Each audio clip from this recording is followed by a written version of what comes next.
Nazar aka, blond qilmoqchi bo'lgan mijozlarga qanday maslahat berasiz? Blond xohlayotgan mijozlarga shunaqa maslahat beraman. 3 ta xatoga yo'l qo'ymaslik kerak. Internetdagi rasmlarga, videolarga ishonib, meni ham sochim rangini shunaqa chiqadi deb ishonib qolmaslik kerak. Ikkinchi xato o'zidagi tarixni yashirish. Masterga aytmaslik, qanaqadir 1 yil oldinmi, 2 yil oldinmi qaysidir rangga bo'yagani, lekin sizga u klient aytmaydi yoki yashiradi, qanaqadir bir chekinish bo'ladi. Shuning uchun bu ham bitta xato bo'ladi.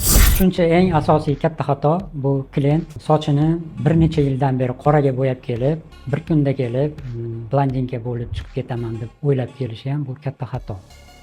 Bir kunda ichida qilinadigan bu ish emas. Birinchi u sochni yuvib chiqarish kerak, искусственный qora ranglarni yuvib chiqarish kerak. Qoradan bir pasda blondinka bo'lib qolish bu qiyin narsa.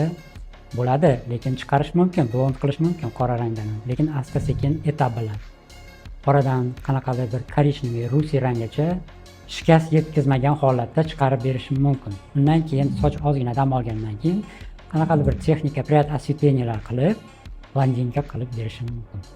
Foydali ma'lumotlarni o'tkazib yubormaslik uchun sahifamga obuna bo'lib qo'ying.